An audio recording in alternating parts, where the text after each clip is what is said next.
Hello and welcome to Soul Portals, exploring psychospiritual horizons with your hosts Cedric Spire and Deanna Nagel. Cedric is an author and therapist who developed the interview guidance model and is a pathfinder in the psychospiritual realm. Deanna created the Essential Soul Care model, a model suitable for therapists, coaches, and healers. The monthly episodes of Soul Portals feature guests sharing insights from their personal paths and professional practices. Thank you for tuning in for the Soul Talk with all kinds of trailblazing teachers and guides as Cedric, Deanna, and guests explore new evolutionary landscapes.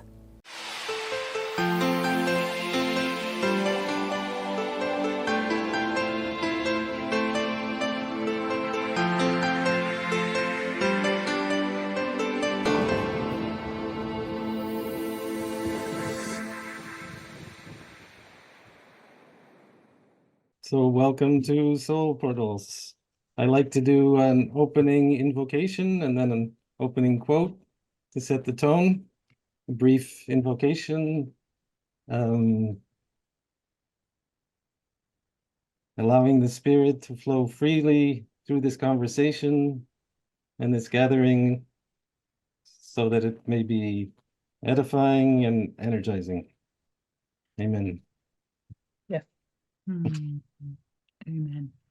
And the quote is from a great book called Your Mythic Journey, Sam Keen and Ali Valley Fox. And it goes like this: the emphasis on telling stories amounts to a new way of defining personality and psychology. Psychology ought to be more concerned with boredom and excitement and less concerned with mental illness and lost and found identity. The disease of the modern psyche is more of a vacuum than a thorn in the flesh. If we are alienated, disgraced, frustrated, and bored, it is because of what hasn't happened, because of the potentialities we have not explored. Few of us know the fantastic characters, emotions, perceptions, and demons that inhabit the theaters that are our minds. So with that, we introduce our special guest, Gay Edelman, who invites us into the theater of the mind and the heart and the spirit. So welcome, Gay. Thank you, Deanna. Thank you, Cedric, and welcome everybody. I was so happy to watch all your faces popping up and just looking at everyone and connecting. What a beautiful gathering. And thank you, Deanna and Cedric and the team for inviting me here today. Cedric, yes, dear. I just want, we have your bio up, Okay. so everybody can read that, but I'm just wondering if you can give us, in a sentence or two, your definition of how the title of this program matches your vocation. Well, I was very interested to see writing as spiritual guidance. And I was joking with Cedric before, guidance as spirituality. So they're two sides of the same, the yin and the yang. And, the mandorla, you got a Venn diagram, and in the middle is that beautiful, I love that it has its own name, the mandorla, the spirituality and the writing connect there. You need spirit is creativity, you could say, and writing is a way into that. And you can have spirituality without writing, but I don't think you can have creative writing. And I think any of the best kind of writing can come. I don't think it can come unless it comes from as deep in as you can go. I think that's what that quote was about, Cedric. Like to explore all the little dark corners. Yeah, and when we said bridging two worlds as the subtitle, that's basically the inner and outer world. And if you want to get more scientific, the left and right hemispheres of the brain, and that bridge, that creative bridge between the two. Yeah. We could call that the more mandorla too, between the brain and the rest of us, and including the ineffable parts, the spiritual, mystical, that what the Taoists would call the Wu Wei space, that magical, mystical, ineffable place. Mm. And then there's the chakra system, the Indeed. heart's in the middle, the rooted security and ego-based chakras are the bottom three, and the enlightened are the upper three. So as above, so below. Amen. So that's the territory we're in. And the magical thing about writing is that it's done on your own, like you're there doing it in a solitary way, but you're connecting with others at the same time. And that's how it's a perfect bridge between self and other when you're really tuning in. Yes, yes. And when you're working together with someone, either in a group or one-on-one, if I can be, as the coach, can be in the place where I am true to my own innate sense of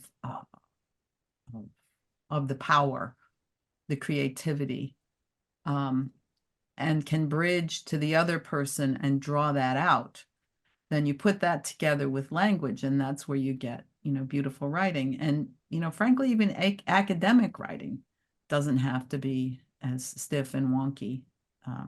You got to say things the way you got to say things, but it's got to come from the root, Deanna. And the power of that is, one hand washes the other, so to speak. When I work with someone, and whatever it takes to draw out their deepest spirituality, you could say, their most innate and educated part, then the quality not only of their work, but of their presence and life improves. And in fact, I have clients who almost get to giggling because they know that I'm going to push them. Oh, here comes Gay's going to push us to the go deeper moment. You've got to be in the feeling while you write it, especially with poetry and fiction and creative writing. And the more fully present you are, the more authentic the writing is, and the more present people can be, with mindfulness or that kind of thing, the more unique their work can be. One of the important things with writing is a lot of people want to hold back. They're afraid. They think other people have done it or they can't do it well. A lot of need for remediation for the damages done by bad teaching, bad teachers. But when I say to them, everybody's got a story, and everyone's story is unique, and you can show up and tell it. And then you take someone to a place and where they can access their own still small voice, let's say. That's when the good stuff comes. And there are a lot of ways I do that. Deanna, you and I were talking at some point recently about we got to a spiritual place and the client didn't even know it, kind of. It was just, what is your deepest voice saying? And I have one-on-one clients in classes. I will start them with a guided meditation that is a progressive relaxation. Didn't think to invoke the chakras as much as I could, Deanna. Thanks for pointing that out. But just that experience of being in the body. And in fact, I've recently adopted Kristen Neff's compassion practice, where you name whatever's hurting you, and you remember that you're not the only one who suffers that, and then put your hand on your chest and just offer yourself, may I receive joy in the roots of joy. And that's one of the tools I use. And you got to suss out what people are into, and it might be a little too woo-woo. It's very powerful to invite people to take a pause. In my own spiritual journey, among other things, I'm a member of the Quaker movement. And there's a famous, a notorious Quaker t-shirt that says, I'm a Quaker, in case of emergency, please be quiet. So I can call for a moment of silence, invite people, you know what?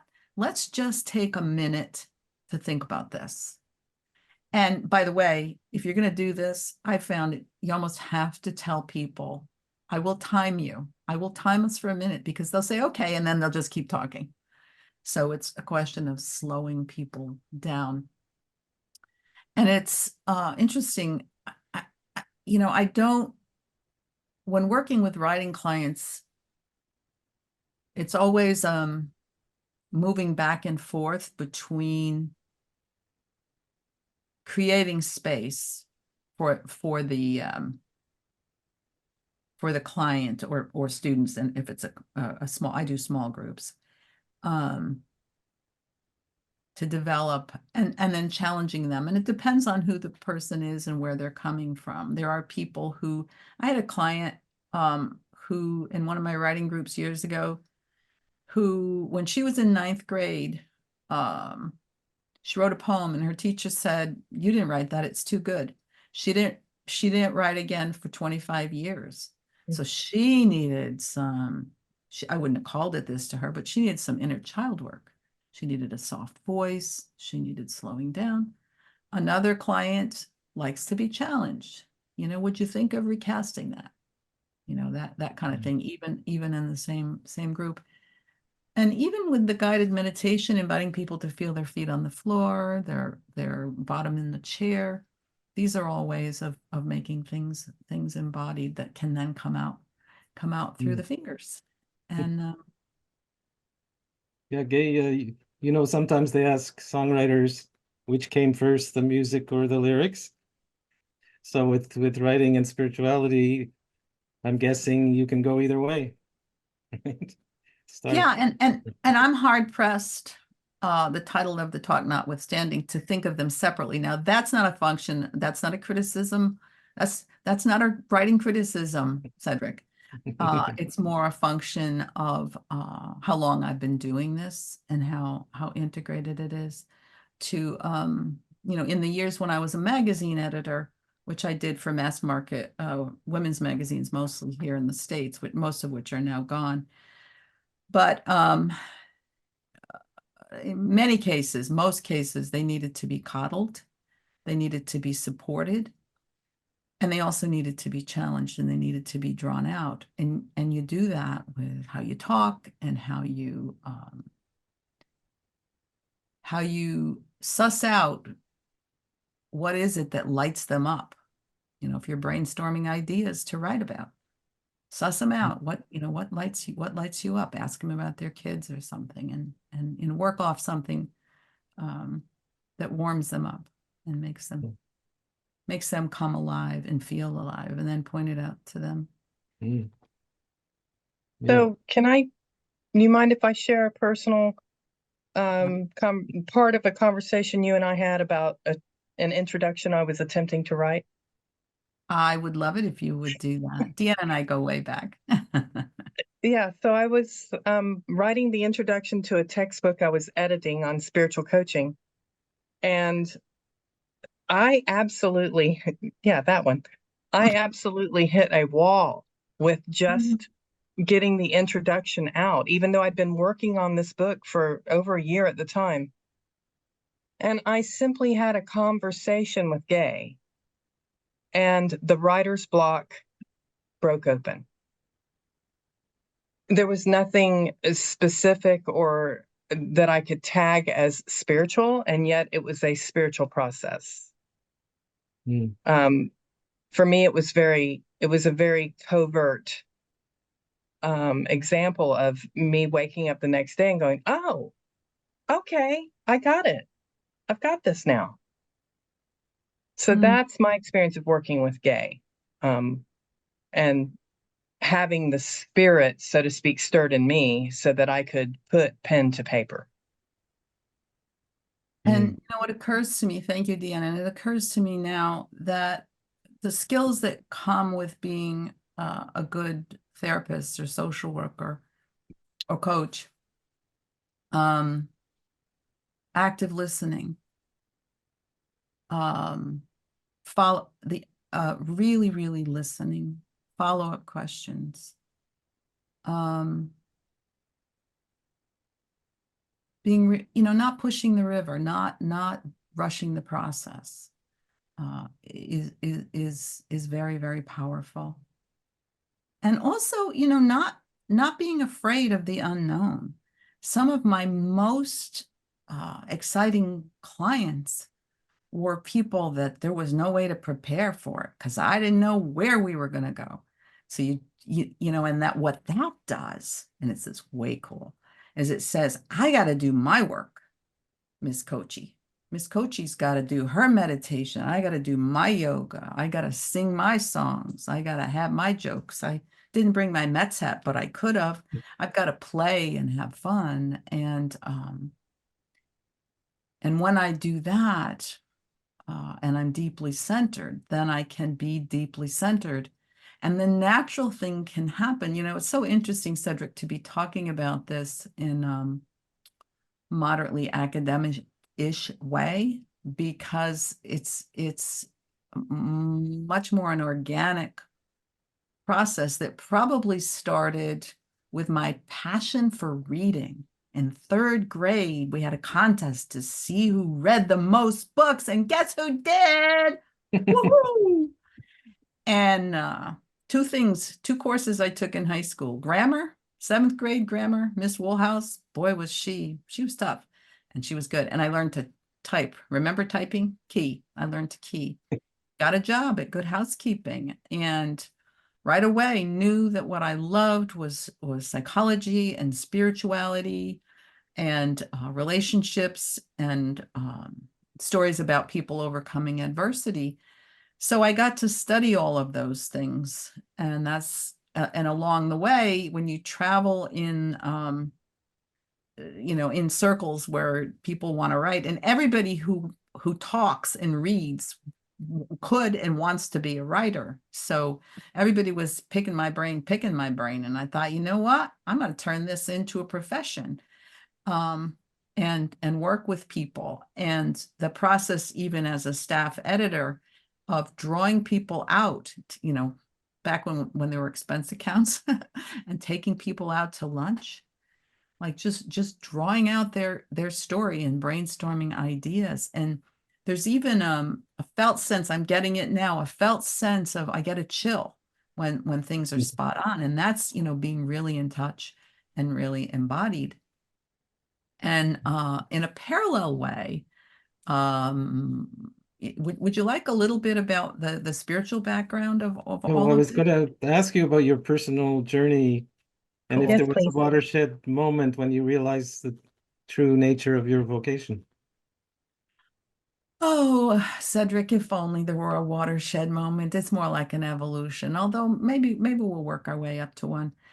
So I started out going to Baptist Sunday school, but not real churchy in my family. When I was 13 on Easter Sunday, I thought, this place is so full and they're all wearing fancy hats. I don't like it here. I'm not, they're hypocrites. That was my 13-year-old self. And then I just wandered for a while and got to college in the 60s in the US and marched on Washington, social activism, became a pretty avid atheist. And that was okay for a while. And then I became a mom, and I was like, I just love babies. And it's like, this must have come from somewhere. And being a mom was hard work. It's not hard work anymore because they're in their 30s and 40s.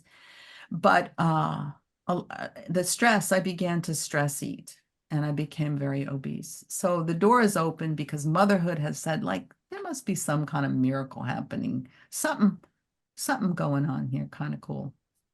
And I started doing 12-step work, the food programs based on the work of Alcoholics Anonymous, which says that I had to stop having food be my higher power and develop something else. And the energy of the group, the spirit, and so on, of the gathering was my first higher power.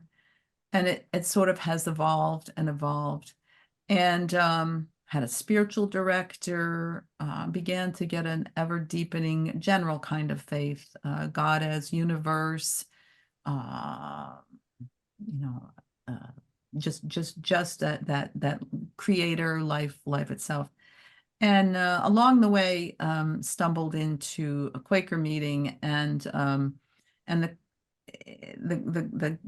section of Quakerdom I hang out in, you know, it's very simple, and not surprisingly, and there's that of God, you know, or good. There's that of good in everyone, and that's pretty simple, and that's pretty basic, and it covers everything. I mean, if there's that of good in everyone, then I got no business hating on anybody, right?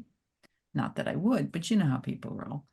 So, and then I began to study Buddhism and Taoism. I took karate for a while and talk about integrating body and mind. Along the way, I'm doing magazine editing stuff and some freelancing and writing articles for all the magazines that I had worked for, and spiritual magazines. I wrote a lot for a magazine called Spirituality and Health. And along the way, I had developed, because everybody was wanting to pick my brain anyway, I might as well charge for it, right? Got invited to do a writing group, and began to do that. And it all came very naturally. I have teacher genes. My mom and my big sister were teachers. And I come from a really bossy, know-it-all family. That helps. I just began to, you know, these two things blended. So there was no watershed moment. But I couldn't, you know, when you're fully present to your client, isn't that spiritual? I don't know. What do y'all think? Of course. Isn't Yeah. that spiritual? And when you feel like there's that of good in both of us, and I just happen to know a little bit more, Cedric, about organizing articles, and you know a little bit more about psychology, you know, we meet in the middle and we have some fun, right? Mhm. So that's kind of how it happened. Now, something that you also probably would want to know about is using writing as a tool of coaching and personal growth and so on. I did that. I did morning pages based on the work of Julia Cameron, The Artist's Way. She says, write 3 pages freehand, meaning you start writing and you don't stop until you're done, longhand in a notebook, to clear your head first thing in the morning. And I did that for years and years. I used to do it on the train while I was schlepping to New York, on my way to work. And I wrote a book. I wrote a book about my 100-pound weight loss. I forgot that part. Being spiritual, was, me lose weight. Yeah. Go figure, that, right? Yes. I was well, waiting that for you was, to mention the book. yeah, that was bringing it to a very concrete, you know, here's my story, like here it is. And so would you say the name of the book so people can? I'll not only say the name, but I'll hold it up like I did with our other one, which is called The Hungry Ghost.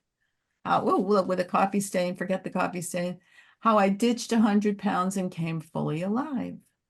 And it says a practical spiritual program for women craving permanent weight loss and complete freedom from food obsession, but it's for anybody. And it has lots of spiritual-ish tips in it. It's not a writing book, but writing can be a tool of healing. And there's so many ways for writing to be a tool of healing.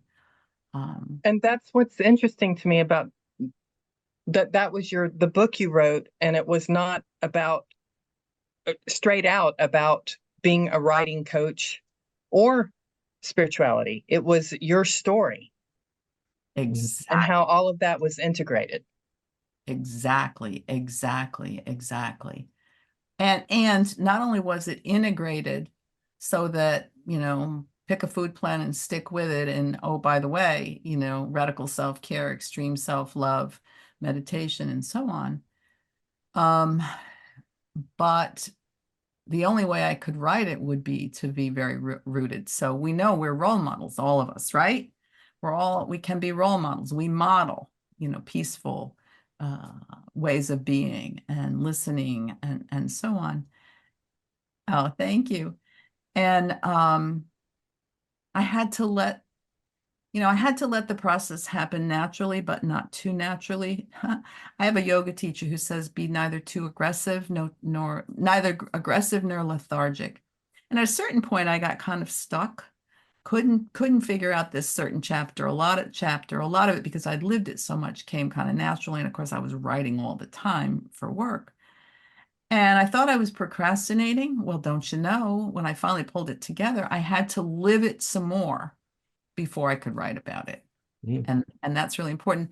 And these are, doing and living and believing the things that I'm teaching is very powerful, because I can speak from first person experience to my students and clients. Yeah, somebody mentioned in the chat that beautiful word, attunement. Mm. And when you're doing it yourself, the attunement follows. I love that word. Plus, it reminds me that I also incorporate Reiki into my writing practice, depending on people's wishes and inclinations. I might offer to send Reiki to, which is a form of energy healing that only comes through the person. It's not of the person, and can only help, can't hurt, and can help your manuscripts, and it's very spiritual. I knew a counselor who told every client, to start meditating, and he never meditated in his whole life. So that's what you were saying before, the importance of the practitioner being grounded in their own practice. And that subject in my newest, I would say, eclectic spirituality. I have joined an online mindfulness group founded by Jack Kornfield and Tara Brach called Banyan. And I've just done their mentor training as well. And one of the things that I just love about what they do is they keep bringing back to that. What is my practice? Even if I'm in a group and things are going sideways, it's like, bring it back. What do I know? How can I believe? And that's a lot of what happens I do spiritual life coaching also, which may or may not include writing. It's like, bring it back, slow it down, take it easy, but stay present, stay with it. And that's what mindfulness is. But there's so much of that, being in tune, being in touch with your body. It's also very powerful. Where do you see it? Where do you feel it in your body? And I mean, just because of how we're doing this course and what it's going to mean to people, always learning new things, but with some care and mindfulness, because I don't want to get into shiny object syndrome where, the next fun thing comes along and I grab it and run with it. On the other hand, discern, is this useful? Might this be useful? And, I've worked with people, I've worked with atheists. How do you teach an atheist to pray? Well, first of all, you don't use the P word. And you invite them to sit and be quiet and count their breaths, I've done that. I did that with a woman who had just been through a really big crisis, and she sat in my office. I was supposed to be editing articles, but I was doing spiritual life coaching instead, and just had her sit and breathe. And then she went back and probably wrote something because she was another editor. I have a client who was a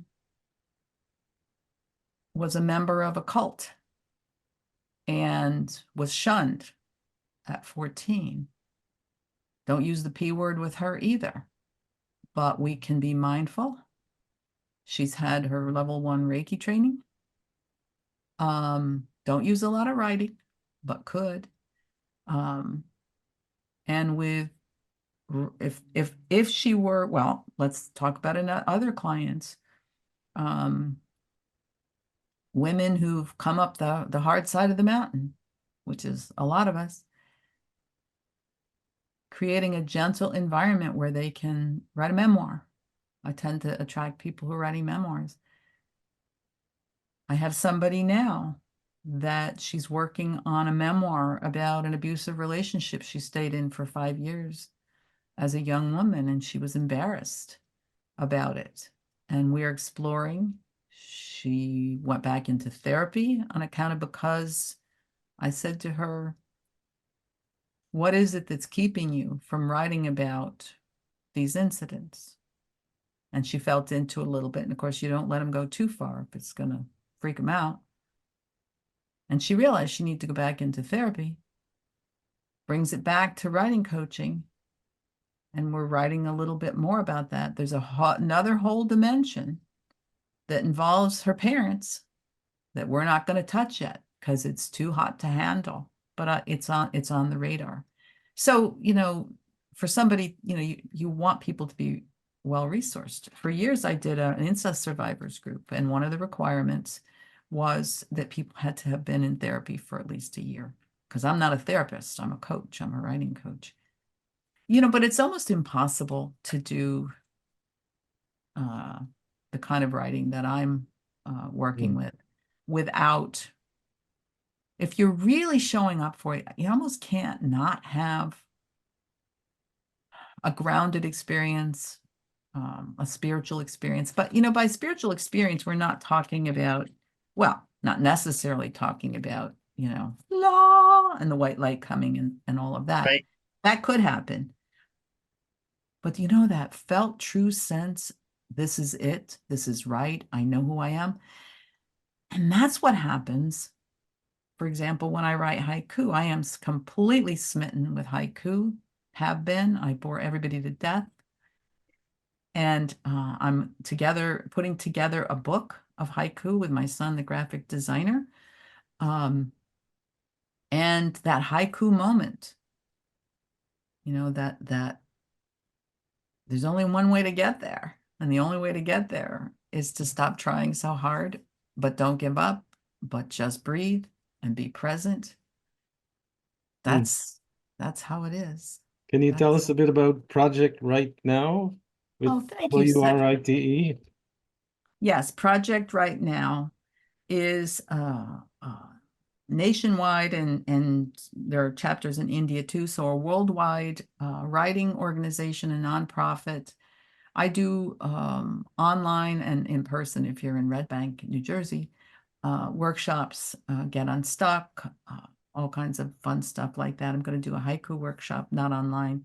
I'm also I work with the Quaker organization, and next Wednesday, 3 to 5 Eastern US, I'm doing a workshop called Poetry as Spiritual Practice. It's through Friends General Conference.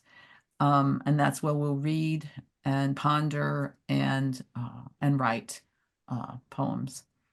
Back to Project Right Now, they also do a lot of wonderful work. And I think it's really important to know this. They go into schools and underserved populations. They do work at a day stay place for people with mental illness. And it's amazing watching people come alive when they get the opportunity and are held with respect to put some words on paper. It just blossoms, these kids. It's amazing. I don't work with young people. I don't have that kind of energy anymore, but I've seen it happen. And in fact, they have their interns just become these beautiful little beams of youth and light and so on. And it's an organization that is run, like Banyan, also on the basis of compassion, loving kindness, not either or mentality, but both and, non-binary, non-bifurcated. And that's so essential. And I think one of the things that's missing is people don't realize that loving kindness can also be strong. Okay, so we have a couple of questions. One is, can we say something about haiku itself? We both do it, so we love it. You want me to, or you could? Okay. Haiku is a form of poetry that comes down through the oral tradition in Japan. In the 17th century, a guy named Basho began to make these 3 little lines. There's a thing in English-speaking world, at least, where it's 5 syllables, 7 syllables, 5 syllables. But that can be fun and meditative. So you try to say something worthwhile with 5 syllables, English, 7 syllables, 5. That's a good game. But the fact of the matter is, Japanese syllables are very different. So it's kind of not absolutely necessary. And it is capturing that moment in time. I'm trying to see if I have a haiku book around here. They're all upstairs. Oh, wait, here's one. It captures a moment in time.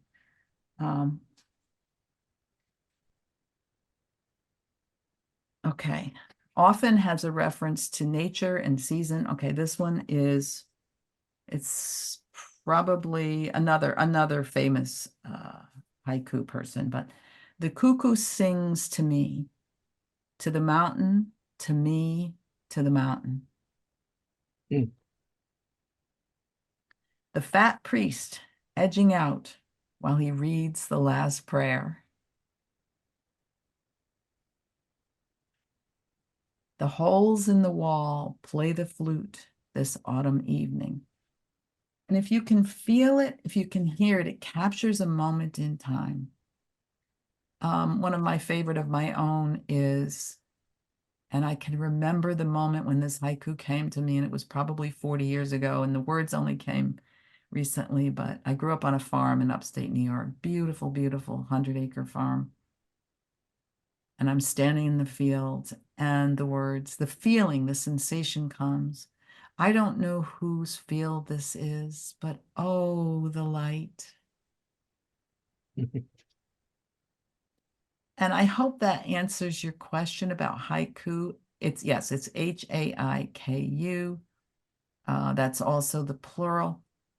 If you go to if you Google it, a whole lot of fun stuff will come up. Yeah. A lot of the power in it is what's left unsaid. Yeah. And there's a turn. There's usually often a little twist. Yeah. But there doesn't have. Yes, one of the ways I use it with people is if they have a journal entry that was, they did some contemplative writing and it was put pen to paper, don't stop for 5 minutes, see what comes up. We talk about it. And then if they know haiku, I ask them to create a haiku from what they wrote. Beautiful. Because it's a really good way to summarize that moment. Well, and bring them down into the soul of it, because you can't get that succinct without really getting kind of serious with yourself. Yeah. And other tools of writing, the free write. Oh, go ahead. Oh, are you answering? Because I see that question. Yep. There's a question, what tools do you use with clients to help them bypass deep defensive mechanisms?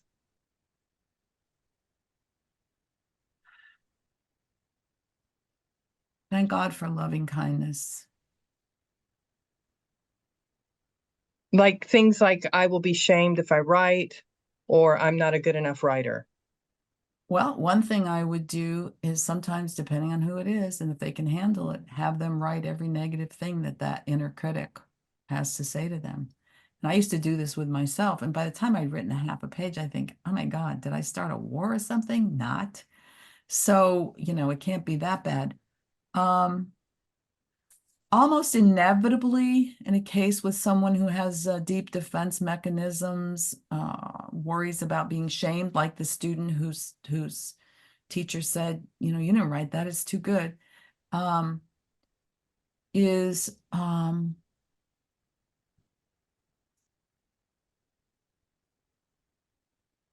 lost my train of thought.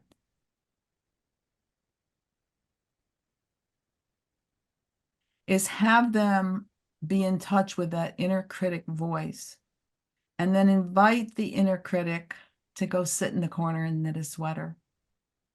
Dialogue with the inner critic first, maybe, to say, what are you trying to do here? And you know what? I know from personal experience, and I've seen other people discovering this, the critic is trying to protect you. What is it trying to protect me from? And a lot of permission for really shitty first draft and the mott. A lot of talking about draft and doing things a little at a time. Don't edit too soon. I actually have a handout, Deanna and Cedric. I have a handout for Get Unstuck that I would be happy to Yeah, we can send share it that. along. people to use.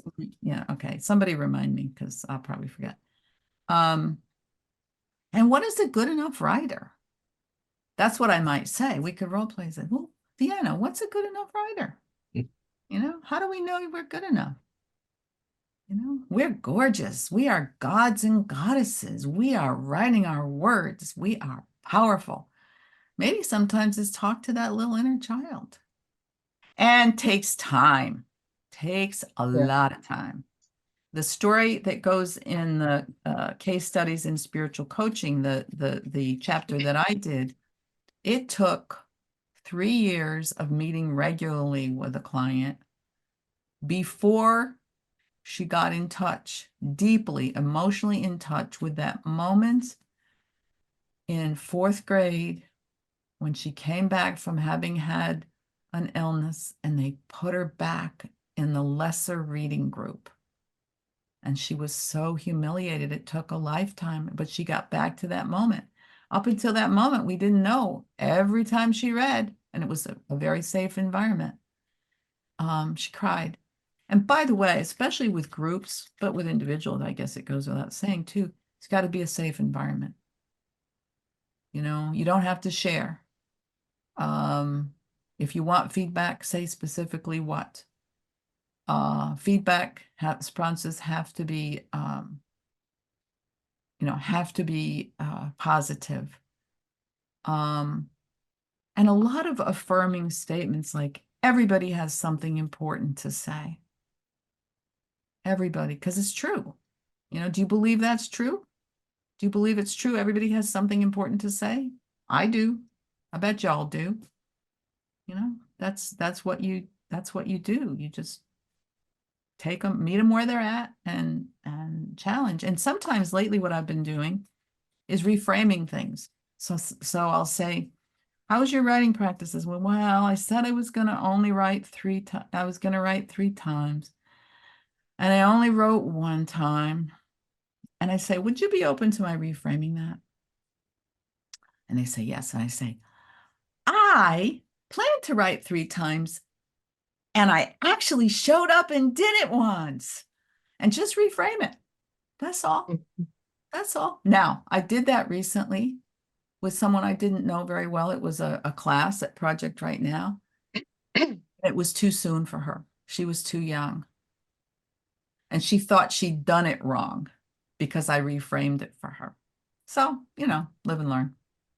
And then, of course, I quickly cleaned that up. Oh, I didn't mean you did it wrong. I just want you to know that exactly how you are is exactly the way that it's great to be.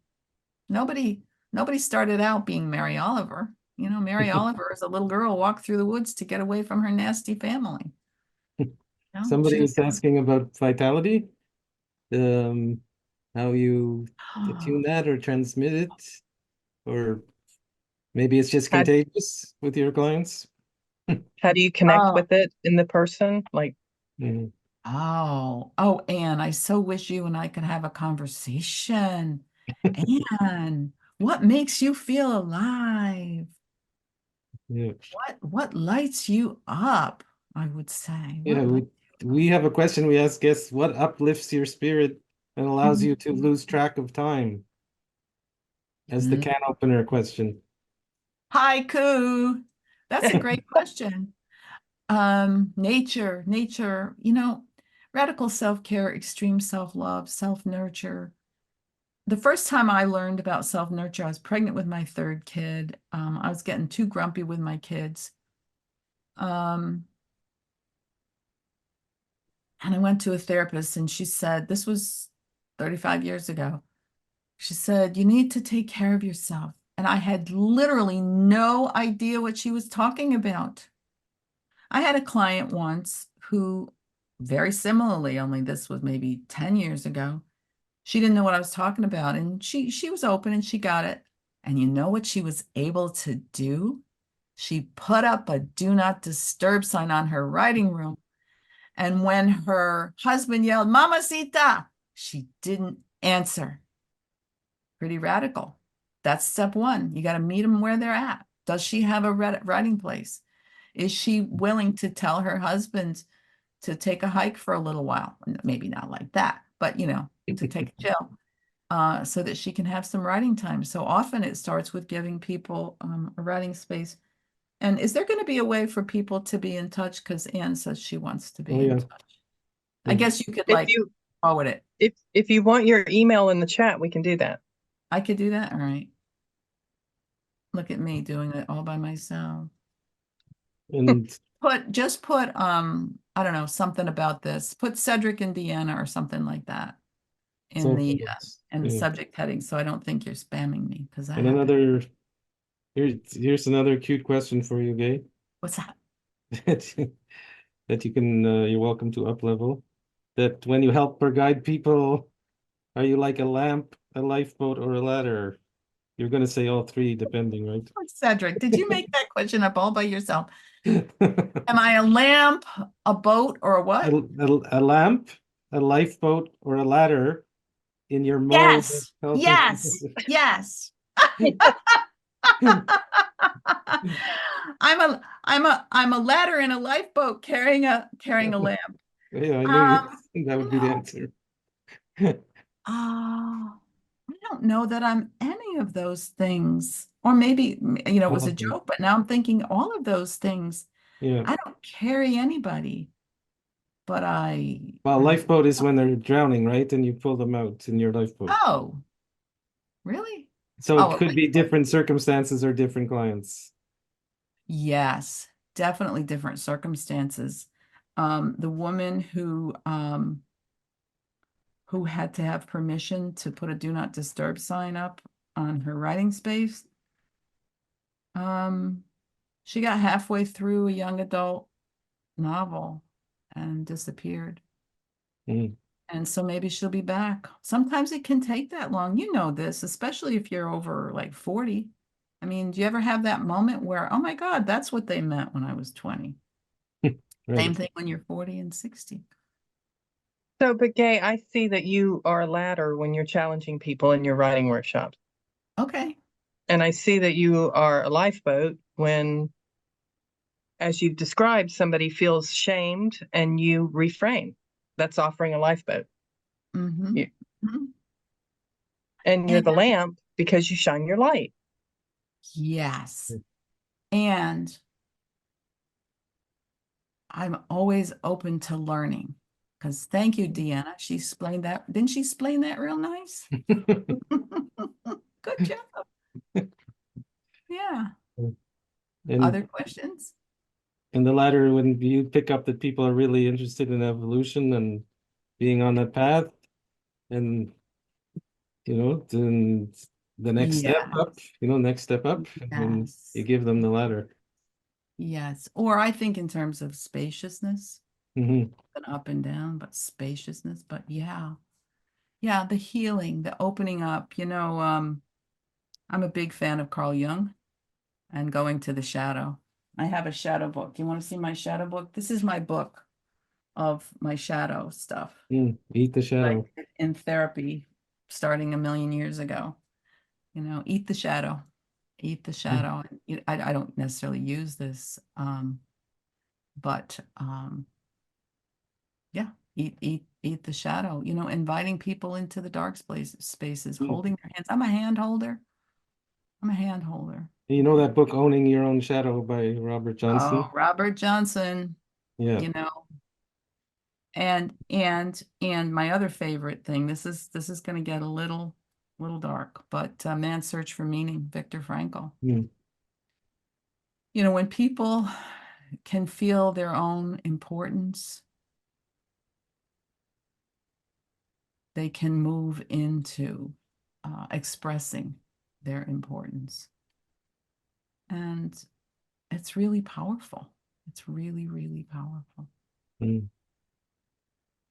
So Gay, Jenny says, for me, Gay is a lamp because she has illuminated my learning and thinking about writing as spiritual guidance. Oh, Mm. I love it. Did we Mm. even talk about enough writing tools? Well, and Anne says maybe something about different styles of facilitation or being a catalyst, perhaps. Can you speak to that? Mm. I don't know that I have different. I have the Gay Edelman style of facilitation, and a lot of it is intuitive. And my lesson plans tend to be very similar in that I start with a guided meditation. Well, not with Quakers, because then we have a moment of silence.